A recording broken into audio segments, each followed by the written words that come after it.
চলবে শাহজালালের ইসলাম, এদেশে চলবে শাহপরানের ইসলাম, এদেশে চলবে শাহ মাকদুমের ইসলাম, এদেশে চলবে খান জাহান আলীর ইসলাম, এদেশে চলবে খালেদ বিন ওয়ালিদের ইসলাম, এদেশে চলবে ওমর রাদিয়াল্লাহু তাআলা আনহুর ইসলাম, এদেশে চলবে মদিনার 1450 বছর আগের ইসলাম। এই ইসলাম এই দেশে চলবে। মানুষকে বোকা বানাতে পারেন, জাদুকরের মতো, ম্যাজিশিয়ানের মতো মানুষকে বোকা বানাতে পারেন আপনারা খুব সহজে, এটা আমরা বুঝি, কিন্তু আমরা ওই হারাম কাজে যাইতে চাই। এটাই ইসলামের মধ্যে পার্থক্য, ওই ইসলাম আর এই ইসলামের মধ্যে পার্থক্য। অনেকেই বলেন দেশ স্বাধীন হয়েছে এই এত সালে এত সালে এত সালে। আমি বলি আরে বোকার দল, তোমরা স্বাধীনতার অর্থ কি বুঝো?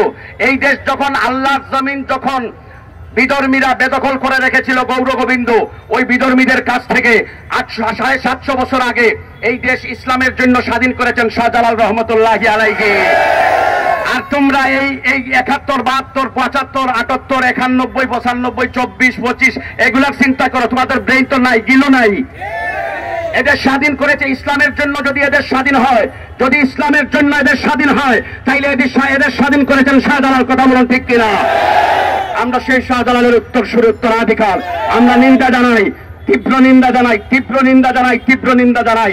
এখনো বলে যাই, বুঝি তো মানুষ হওয়ার সম্ভাবনা নাই, তারপরেও আল্লাহর দয়া চাই, হেদায়েত চাই, মানুষ হয়ে যান। মানুষ হয়ে মানুষের সাথে সমাজে বসবাস করেন। হিংস্র হায়নার আচরণ নিয়ে, ইসলাম নামদারি সেই মুখোশধারী বেঈমানদের কালচার নিয়ে এই সমাজে শাহজালালের মাটিতে বসবাস করা সম্ভব? আমার কথা এখানেই শেষ করছি। আমার তালামিজ কর্মী ভাই আহত হয়েছে, কোনো দুঃখ নাই। দিনের জন্য, সত্যের জন্য, ন্যায়ের জন্য, ইনসাফের জন্য রক্ত দিয়েছে। ওই রক্ত আল্লাহ তাআলার কাছে আমানত থাকবে। কথা বলুন ঠিক কিনা? আর যদি বাধা আসে, আজও বলে গেলাম 2011 সালের মতো, আর যদি বাধা আসে তোমাদেরকে বাড়িতে প্রতিরোধ করা হবে, গ্রামে প্রতিরোধ করা হবে, তোমাদেরকে গ্রামের হাটে প্রতিরোধ করা হবে, তোমাদেরকে শহরে প্রতিরোধ করা হবে, তোমাদেরকে নগরে প্রতিরোধ করা হবে। ওই প্রতিরোধ করার জন্য যত কিছুর প্রয়োজন প্রস্তুতি নেওয়ার তালামিজ ইসলামিয়া সেই প্রস্তুতি নিয়ে আছে। কথা বলুন ঠিক কিনা? আমি ডক্টর আবু তাহের, তিনি আমার সাথে কথা বলেছেন। আমি বলতেছি যে তালামিজ ইসলামিয়া আজকে এই ঘটনার কারণে তালামিজ ইসলামিয়া আমাকে দাওয়াত করে নাই। আমি আমার ইমানি দায়িত্ব পালন করতে গিয়ে আমি এখানে এসেছি। আমি যা বলবো, এখানে যে জামাত ইসলামের শিবিরের অন্য দলের থাকেন, লিখে রাখেন, এটা বাস্তবায়িত হবে এই দেশে। আমি তালামিজের সম্পর্কে পরে বলবো, শিবির সম্পর্কে বলবো। একটা দৃষ্টান্ত আমি দেই। এই শামসুদ্দিন চৌধুরী মানিক বিচারপতি ছিল, আপনারা শুনেছেন। খানারিয়াতে আসছিয়া মাইর খাইছে, আর সিলেটের জজ কোর্টে জুতার বাড়ি খাইছে। এই শামসুদ্দিন চৌধুরী মানিকের যে ঘটনার শিক্ষাটা জামাত শিবিরকে নিতে হবে। আপনারা আমি খেয়ে পরিচয়ের জন্য আপনাদের সারা বাংলাদেশে সবচেয়ে প্রবীণতম ব্যক্তি সৈয়দ একরামুল হক, যিনি সম্প্রতি খেদমতুল কোরআনের সভাপতিত্বে এখানে মিটিং করেছেন এমসি কলেজ মাঠে, তিনি এখনো জীবিত আছেন। তিনি যদি জিজ্ঞাসা করেন যে এমসি কলেজে ছাত্র ইউনিয়ন ছাত্রলীগের মারামারি থেকে ছাত্র সংঘকে কে রক্ষা করেছে? আমি এমসি কলেজে 64 থেকে 65 পর্যন্ত ম্যাগাজিন সেক্রেটারি ছিলাম, পরে আমি সেক্রেটারি ছিলাম 66 পর্যন্ত। ছাত্র শিবিরের আলিয়া বদরুস্তির রশিদ, যারা ঢাকা ইউনিভার্সিটির প্রফেসর হয়েছে, তাদেরকে হেফাজত কে করেছে? এই সৈয়দ একরামুল হক সাহেব, এখানে আমি বিভিন্ন সময় বক্তৃতা দিলে উনি আসছে, এখানে দাঁড়ায়। উনি জামাতে ইসলামের প্রবীণতম লিডার এই সিলেটে। এই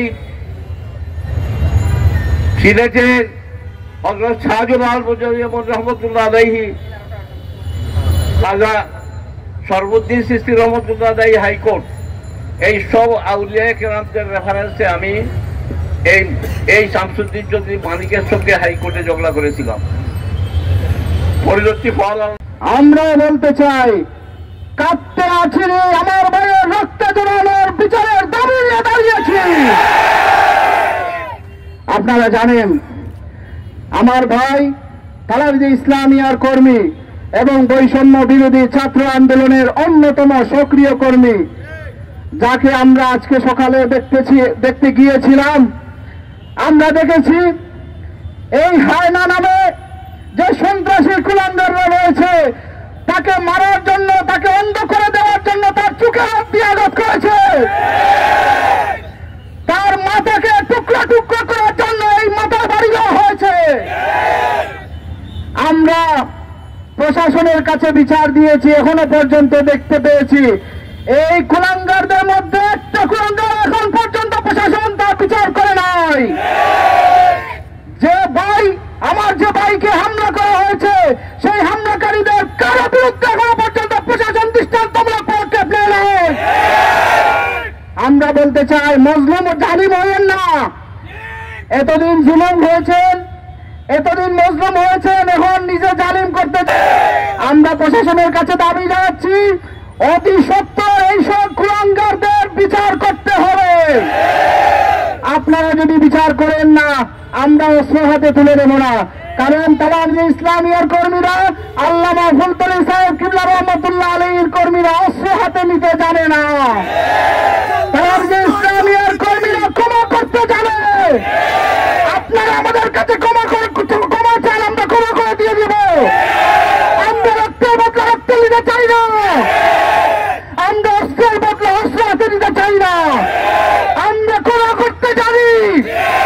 ক্ষমা চান, নাইলে ধ্বংস অনিবার্য, ধ্বংস অনিবার্য, ধ্বংস অনিবার্য। সুপ্রিয় উপস্থিতি, আপনারা কষ্ট করেছেন, আমার ভাইয়ের রক্ত আল্লাহ রাব্বুল আলামিন কবুল করেন। আমি আপনাদেরকে সাক্ষী রেখে আল্লাহ দরবারে বলতে চাই, হে আল্লাহ, আপনার দিনের জন্য আমার ভাই রিয়াদ রক্ত জড়িয়েছে, আপনি তা কবুল করে নিন। আপনার হাবিব সাল্লাল্লাহু আলাইহি সাল্লামের রিসালাতের জন্য আমার ভাই রিয়াদ রক্ত জড়িয়েছে, আপনি কবুল করে নিন। সুপ্রিয় উপস্থিতি, এর বদলা ইনশাআল্লাহ আমরা পাবো, যিনি অতি সত্বর আল্লাহ রাব্বুল আলামিনের বদলা আমাদেরকে দান করবেন, সেই প্রত্যাশা আজকে যারা উপস্থিত হয়েছেন সকলকে মুবারকবাদ জানিয়ে আমি আমার কথা শেষ করছি। ওয়াফিল আখিরাতি হাসানাতান ওয়া কিনা আযাবান নার। আয় আল্লাহ, আমাদের এই কর্মসূচিকে তুমি কবুল আর মঞ্জুর করো। আমাদের প্রত্যেকটা ভাইকে দ্বীনের মুজাহিদ হিসেবে কবুল করো। আয় আল্লাহ, এই জমিনে আয় আল্লাহ দ্বীন কায়েম করার জন্য আমাদের প্রত্যেকটা ভাইকে তুমি কবুল করো। ওয়া সালামুন আলাল মুরসালিন ওয়ালহামদুলিল্লাহি রাব্বিল আলামিন।